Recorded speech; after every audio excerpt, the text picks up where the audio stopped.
remind you, this group has been working tirelessly to achieve financial messaging standards across the industry. And joining me to discuss some of these issues in the two hot topics, ISO 20022 and market practice and innovation, are two very distinguished guests. Mr. James Whittle, he is joining us as head of standards at the UK Payments Council, and also Bernard Lenelle. He is market practice and innovation. He's going to be talking a little bit more about that, but he's the SVP of product management, core products and business strategy for Clearstream. Gentlemen, thank you very much for joining us. It's a pleasure to have you with us. James, if I could start with you. Where do we begin? Tell everybody what ISO 20022 is and some of the challenges that you found. Okay, I think keeping it very simple, 20022 is about defining business data. Business data that can be exchanged between participants in a very understandable manner. So it's not really as complicated as some might think. Okay, but there've been a lot of concerns about the cost implications of implementing this. Tell everybody about that.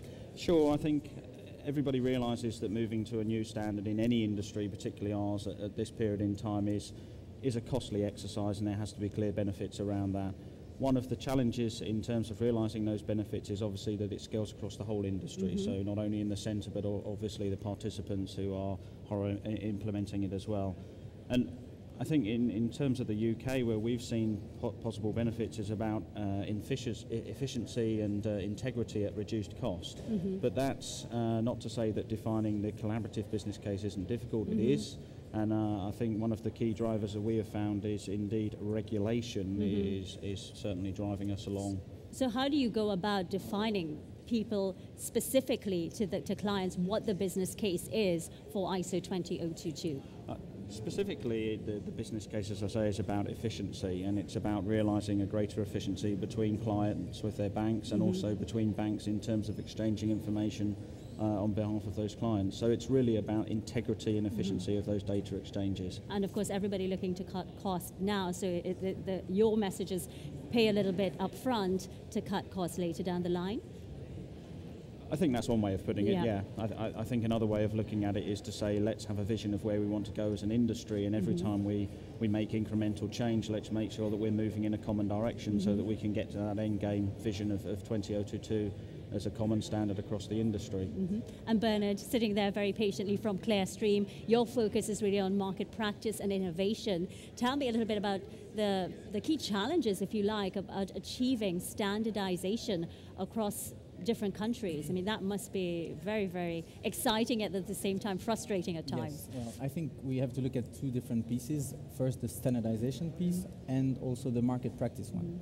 I think what is important to know is that standards, everybody knows that ISO is not even a question anymore. I think that's no doubt. It's more about the market practice where there is an interest. And there, concerning market practice, you don't have always the information at hand easily. And this is really one of the places where we can improve. I think it is something that you can find in different places. For example, you've got the standards release that are occurring each year. So you can find, we have people that are compiling thousands and thousands of pages, that are reading those pages, which is something that is not working unnecessarily. And also you have the Securities Market Practice Group that is issuing some recommendations globally. And on the other side, you've got also the National Market Practice Group that are issuing recommendations nationally. So there is really a complexity to find all this information. And this is especially true in areas like corporate actions, like investment funds. And really, I would really call it the missing link issue.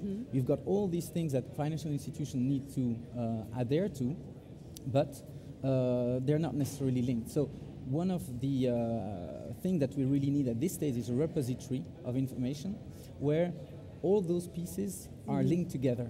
And this is really what we're looking at now. And if I just can finish on this, there is, at Clearstream, we have really pioneering a brand new initiative that is done by Swift, that is called My Standards.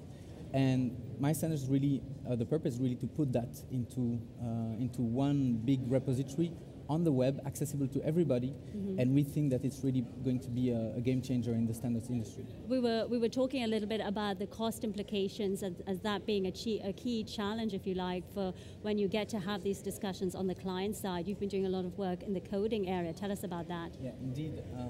In terms of the coding, a lot of institutions, even with a lot of goodwill, are trying hard to, let's say, adhere to the standards, adhere to the market practices, etc.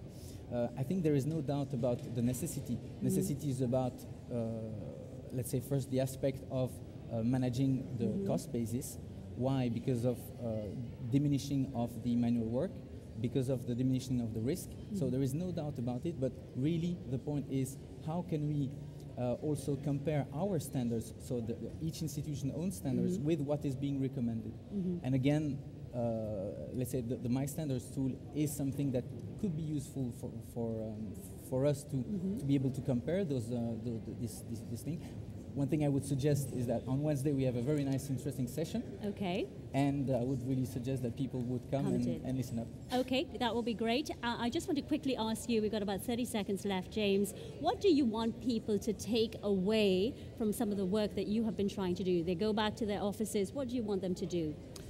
I think overall what we want people to understand is that standardization isn't about a lot of technical data. Yes, there is an aspect. Well, there's an aspect to that, obviously, and Bernard referred to pages and pages of work. But really, it's about business drivers, and it's about the business operational aspect of what we're trying to achieve. So I think we should try and move away from the perspective that everyone needs to know everything in books like the one you have there on the counter, ISO 20022 for dummies, and understand what they're trying to achieve from a business and operational point of view. Great. Nice to have you both with us. James Whittle from the UK Payments Council, and also Bernard Lenelle from Clearstream.